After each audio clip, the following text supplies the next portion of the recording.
YouTube, what's going on? YC Image in here with another tutorial. And since part 1 of this went over so well, I'm going to be doing part 2 to my music video effects tutorials with no external plugins. And today I'm going to be doing this on Adobe Premiere Pro 2017, but I'm sure you can recreate the majority of these effects in whatever editing program you're on, Final Cut Pro X, Sony Vegas, etc. So let's dive straight into it. Alright, so I have my project set up right here and my clip that I'm going to be applying the actual effects to. I'm gonna go down, and the first effect that we're gonna be applying is called the clip zoom. I'm naming this, so it really doesn't matter. You can call it whatever you want to call it. I'm gonna call it the clip zoom, and basically what it is basically you just adjusting the crop of your footage, and behind it you're gonna get a nice motion blur, give it a nice intense effect, intense feel to your music video. So we're gonna go down to our effects panel, and we're gonna search for transform, and we're gonna drop transform on the clip that we want to apply the effect to. Cool. Alright, so we have transform, and the first thing we're going to want to do is we're going to uncheck the use composition shutter angle, and we're going to jack that shutter angle way up. And basically what this is going to do is this is what's going to give you the motion blur, and it's basically just a workaround After Effects, because After Effects gives you those nice motion blurs when you do the movements, but we don't want to go into After Effects. We want to do this in Premiere. So up the shutter angle way up to 360, and we're just going to start by adjusting the actual crop of our footage. So let's add in a keyframe right here on position. We're going to also add in a keyframe right here on scale. Let's go over 3 keyframes. If you didn't know, you can just push right on the actual keyboard to go over 1 frame. So we're going to push right 3 times, 1, 2, 3, move over 3 frames. We're going to add in another keyframe, and on that second keyframe that we added, we're going to adjust our crop for our actual clip. So let's just up the scale a bit to like 145, and we'll drop this position down as well just to get that framing a little bit better. Cool. Then we're gonna go over 3 more keyframes, 1, 2, 3. On this keyframe that we're adding, we're not gonna do anything to it, just leave that as is. And we're gonna go over another 3 keyframes, 1, 2, 3. Add another keyframe right there as well. So on this one, we're gonna adjust the crop of this just a bit. So I'm just gonna move this over to the left, maybe scale it up even more. Then we're gonna go over 3 more keyframes, and the keyframes in between is basically just you leaving them alone. Then we're gonna go over 3 more keyframes, add in another keyframe, and we are going to adjust this a different way as well. You'll see what I'm doing in a second, so you can really gauge on what you want to do to your footage. So let's just show you what this looks like. You can go through and you can add in how many of these as you want. Now let's go back a bit so you can see what actually happened. As you can see, it gives it a nice intense effect. You know what I mean? You're just moving the camera around, it almost looks real because it has that motion blur behind it. As I said, you can really go in and gauge how many keyframes you want to add to your footage. You can add in a lot, and I think this makes this look dope. So that is the clip zoom. As I said, go in, make it cool, add as many keyframes as you want. The second effect that we're going to be diving into is called the flash build, and I personally think that this effect works better in transition form. So I'm going to show you it with one clip transitioning into another clip. So the first thing we're going to want to do is go down to our effects panel, and we're going to search for brightness, and we're going to get the brightness and contrast right here. Drop it on our first initial clip that's going to be transitioning into the next one, and we're going to scrub over to the actual frame where it transitions into the next clip. So we're here, and we're just gonna drop a keyframe right here at that actual point where it transitions into the next clip. And we're gonna scrub back 10 frames. As I said before, if you just use the arrow on the actual keyboard of yours, it will take you back 1 keyframe. So let's just push left 10 times. 1, 2, 3, 4, 5, 6, 7, 8, 9, 10. And we'll add in another keyframe right here. If you push this arrow right here, it'll jump you back to your first initial keyframe that you put in. So let's just push that, and we're back at that first initial keyframe. So now that we're here, we're just gonna up the brightness all the way up to 100, and let's just see how that looks. As you can see, it increases, but it just looks bland. It's just going at the same speed. What we want is a build. We want it to start off a bit slow and then go fast at the end. So the way that we are going to do this is, let's just scrub back to that first initial keyframe that we added in, and let's push this drop down arrow on the actual brightness. We go down to velocity, and this is what we're going to be adjusting. So if you zoom into your actual keyframes right here, if you push this button, You see right here, when you hover over this actual point right here, you see that circle that pops up on your arrow. You're gonna wanna push right there. And what this is gonna do is it's gonna enable your velocity. And if you go up to this point right here, you drag it over to the right, and pull it down. As you can see, it's building a hill for us. You can see it's just an incline. We're gonna drop that down so we see a nice hill and put it like that. And as you can see, it's building a hill for us. So it's gonna start off slow, and then around the end it's gonna go fast. So let's just check that out in comparison to the first brightness keyframes that we added. Let's just see how this looks. As you can see, that looks tight, goes slow, and then it speeds up at the end.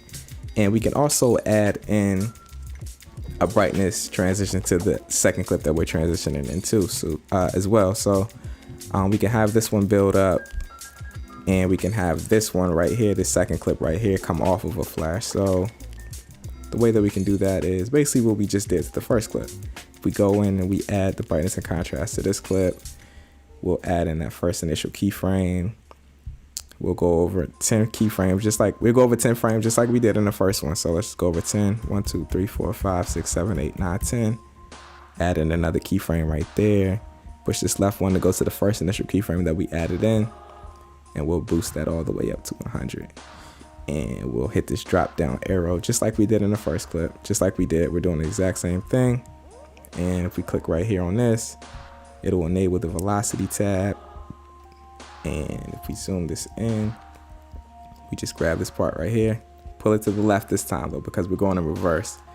And we'll go up, and as you can see, it's building another hill for it, just like we did on the first clip. Cool, we got that. So this is gonna come in slow, it's gonna go fast to the flash, and then it's gonna come off this clip slow. And that looks super cool.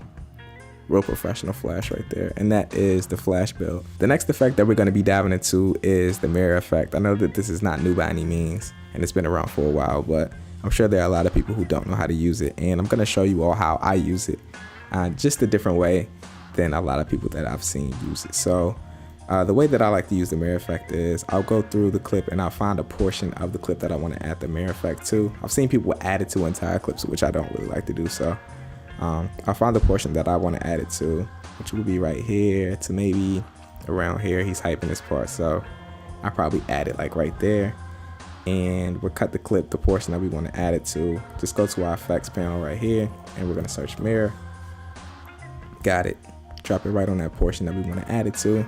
And first things first, we're going to want to adjust our reflection angle. So I would want to use this in a vertical manner, so I'm going to do 180 degrees on the reflection angle. You can do whatever you want personally, but I'm just going to show you all how I would like to do it on this clip. And if you adjust this actual adjustment on the reflection angle, the left one, it's going to be what you're going to want to adjust for the 180 degrees. And you can really put this over the way you want it to. I'll probably put it like right here. I think this looks cool. And a way to get this to transition in a cool way is I would personally go in and add like an additive dissolve before and after. Not a big one, very small one, just to give it a nice flash effect to it at the beginning and end, as I said. So it flashes in and flashes out. You can do whatever you want. You can add in a cross dissolve. You can non-additive dissolve this, which will probably look super cool as well. I'm actually going to try that to see how that will look. So let's just run through it and see. As you can see, it flashes in, flashes out, looks super cool. But let's try the non-additive dissolve to see how that looks, because I like that. It gives it almost like a glitch effect in a sense when I use it most of the time. So we'll put that in and we'll make that small as well. Nothing big. We don't want this to really stretch and extend out. Just want it to come in quick, in and out. See how this looks. Not really anything that goes on there. I would probably use the additive dissolve, but that's the mirror effect right there. As I said, you can really adjust the angle to whatever you want. I wanted the vertical mirror split, so I did 180. If you want to do a horizontal split, you can do a 90. As you can see right there, it splits in the middle. You can also add in an additive dissolve to transition between those two as well. Just get creative, do what you want to do with that. But I want to see how this will look with the actual horizontal to see if that's cool or not. And I'm gonna stick to the actual 180 vertical. That's the mirror effect right there. Next effect that we're gonna dive into, which is used widely in a lot of music videos, is hi-hat cuts. And hi-hat cuts are very easy to do. I'm just gonna show you all a few different variations of hi-hat cuts and what I like to do to add a little difference to it, just to spice it up a little bit. So let's dive straight into hi-hat cuts. So I know you've heard in a song where you have like the beats chopping up real fast, and it's almost like a flicker. It has a few different names for this, but I just call it hi-hat cut. So you find a portion of the video where you want to add the hi-hat cut set, and if you just want to do it regular, what I like to do is I mark off the portions where it's going to be cutting at, and I'll zoom all the way in on the timeline. So zoom all the way in, and what this is going to do is you select your razor tool, and every time you move it over, it's going to go over a frame. So if you zoom all the way in, it'll automatically lock to those things, so you won't have to worry about if you're doing it the right way or not. So let's just mark off a couple, and if you just want to do regular hi-hat cuts, like I said, you just go in, you cut it, and you remove every other frame clip, and you just delete it. As you can see right there, you get your standard hi-hat cuts. You know, that's just a standard way to do it, but like I said, I'm going to show you all a few different ways and variations that I like to personally do it. So I mark off the portion of the clip that I want to add it to, and we're just gonna copy this. We're just gonna copy and paste this. So if you actually push on the Option key and drag this up, it's gonna duplicate it, put it right over, or you can copy and paste and just drag it right over top. And a few different ways that I like to do this is we can do the rotation one. So let's just rotate this 180 degrees, which is gonna flip it over. And if we zoom all the way in on the timeline, like I said before, grab our razor tool, cut each frame, and we cut out each other one. Basically what this is gonna do is, on the hi-hat cuts, every other one is gonna be upside down, which gives it a cool effect. So we can do that. Let y'all see how that looks. As you can see, it's upside down on some of them. And you'll wanna cut out that end portion as well, so it goes back the right way. So that's a cool one. All right, so you got the rotation. You can do the scale one as well. So if we take off that rotation and we just go in and we just scale this up just a little bit, or you can do it a lot as well. If you scale it up, you go in, you do your hi-hat cuts. Every other clip that this transitions into or cuts into is gonna be a little bit bigger, which is gonna give this Adobe effect as well. Just go in, delete these. See how that looks. As you can see, it gives it man, that's so hard to that's so hard to say. It's gonna give it an in and out effect. There we go. All right, so we got the scale one. We can also do what else can we do? We can do a bunch of different things. You can do the scale and the rotation, which is gonna give this in and out and different angle on that. You can do, let's just do a flash one. Let's just go to brightness. We're gonna drop the brightness and contrast on this, and we're gonna up the brightness just a little bit on this one. So every other time when it comes in and out, it's gonna flash. Just cut this out real quick to see how this is gonna look. So you can do the flash one, which is dope as well. I've done the flash one a few times, which looks pretty dope. As I said, this is just a few different things to do to it, just to spice it up a little bit.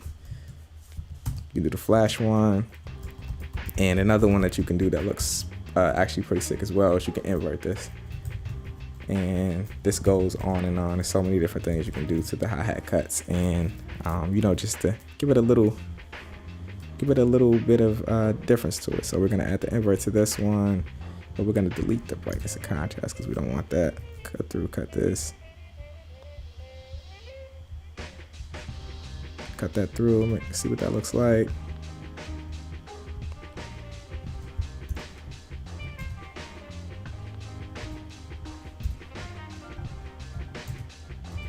Yeah, actually it's pretty cool. And it has a zoom on it as well. I forgot I didn't take the scale off, but the scale and the actual invert looks pretty dope. As I said, man, it's a bunch of different things you can do with that. You just gotta get creative. It's too many different things you can do with this, man. You can do the hi-hat cuts into the actual zoom in and out, the quick zoom. It's like, you just gotta get creative with these things, man. You combine these effects right here that I showed you with part 1 of this, and you'll have yourself a nice stylized music video. If you enjoyed this video, man, and you want to see part 3 of the music video effects tutorials with no external plugins, make sure to drop me a like. Also, if you are not a subscriber on the channel, we do music video effects here. We do music video effects tutorials. We do tutorials in general. We do vlogs. We do tests. We do freaking reviews. We do it all, man. So subscribe to the channel right now, man, if you want to be updated on the content that I have coming soon. I hope that you all did enjoy this video, man, and I'm gonna check y'all out on my next one. Peace.